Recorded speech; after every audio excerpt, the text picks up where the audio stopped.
The following is a video tutorial for how to create a drawing sheet in Inventor 2016. The first thing you want to do is go to the big eye in the upper left-hand corner and click on New. When you get the Create New File window open, you want to make sure that you're on the English folder because that's where we have our SHS title block. So you want to select SHS title block and say Create. Once you do that, you'll be presented with this quick prompt here that asks you a couple of questions that will help fill out the title block at the bottom of the page. So the name of the drawing, that'll be whatever you're doing. So I could just say Puzzle Cube Project. I would then include my name. The drawing scale, for right now, I'm just going to say 1:1. We can always go back and adjust this entry later if we happen to change it. And what block are you in refers to what period are you. So if I was doing period 4 in Mr. Zumo's IED class, that's what I would put here. When you say OK, you'll get a message about style conflict, but that's totally fine. You can say OK to that as well. And then here you have your SHS title block. Notice that the title here, Puzzle Cube Project, the author, Justin Zumo, the scale, 1:1, and our hour are all included here. It'll also keep a page count for you, so currently we only have one page, 1 of 1. We will create an additional page here in a few seconds, and we'll do that by selecting New Sheet. What I want to do on these drawing sheets is actually create multi-views for each one of my parts, and you'll have a separate page for each part, and then we'll also make a final page that will include an assembly multi-view, the exploded view that we created in our presentation file, and a parts list accompanied with balloons. So the first thing we need to do is actually place a view. I'm going to do that by selecting Base. And what I want to do here is go and grab one of my part files. So I'm going to navigate to my desktop. And I have my Puzzle Cube 2016 folder here. And what you want to select is your part file. So I have my blue Puzzle Cube part. And I'll say Open. And what you want to do then is it's already selected for you what that front view might be. You could change it if needed by selecting on the view cube, and that will change the orientation. Now this is a new function. It didn't used to be like this in previous versions of Inventor, so just a little bit of the update that they've made for 2016.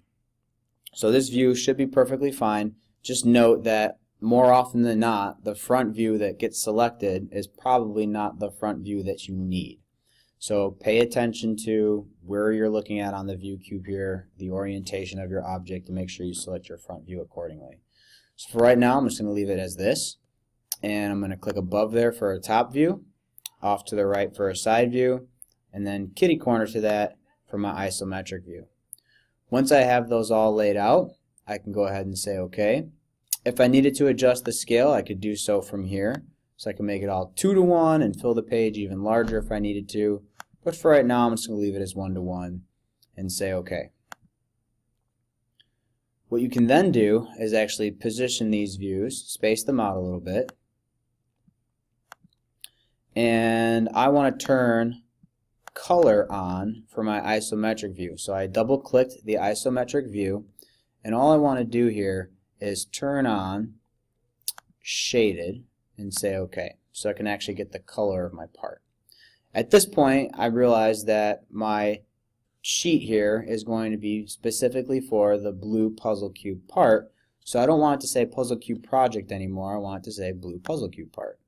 So to go back and edit the title block, in the browser window off to the side here, you want to hit the plus symbol next to Custom Title Block and then double click on where it says Field Text. That brings up the same prompt that we were working with before. It shows you a couple more things that it didn't previously, but now I can come in here and change this and say part and put blue in front of it. Blue Puzzle Cube part, and say OK. That automatically updates at the bottom of the sheet. The next thing we want to do, and the last thing on this sheet, is actually put together the dimensions. So I can switch to the Annotate tab at the top here, and I can do one dimension at a time using the Dimension tool if I need to. However, I do want to show you how to use Baseline Set. So directly next to dimension, we have baseline. And if I do the drop down, you have baseline set. So I'm going to select that. And what that allows you to do is select multiple lines. So I'm going to start on the outside here and work my way to the right. I'm going to click once, 2 times, 3 times, then a right click to say continue. You'll notice it has both dimensions. Make sure you're raising it up in the correct way. If you bring it out to the right, you actually end up creating a chain dimension, which we definitely do not want. So I'm going to raise these dimensions up. Left click one more time to place the dimension, and right click again to say create. Without that final right click, your dimensions will disappear. So I've just done 2 dimensions with just using one function of baseline set.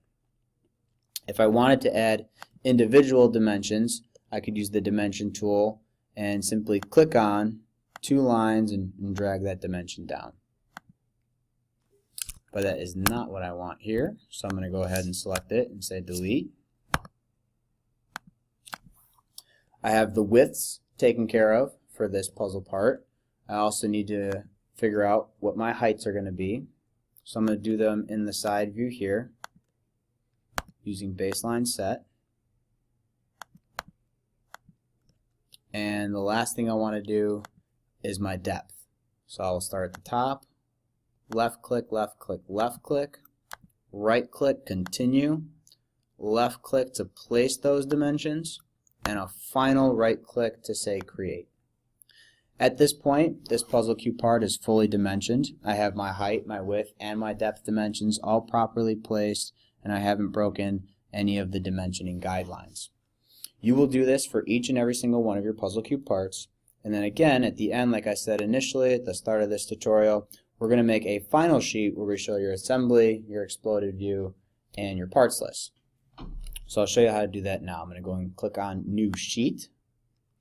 The name of the drawing, I'll say Puzzle Cube Assembly and Exploded View.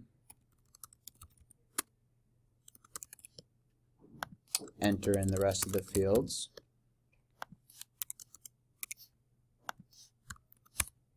And say OK.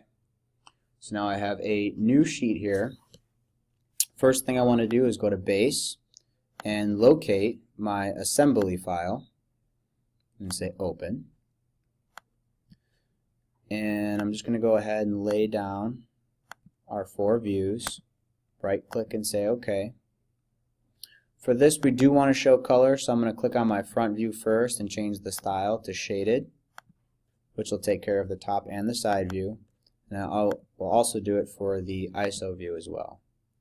I want to position this off and out of the corner here.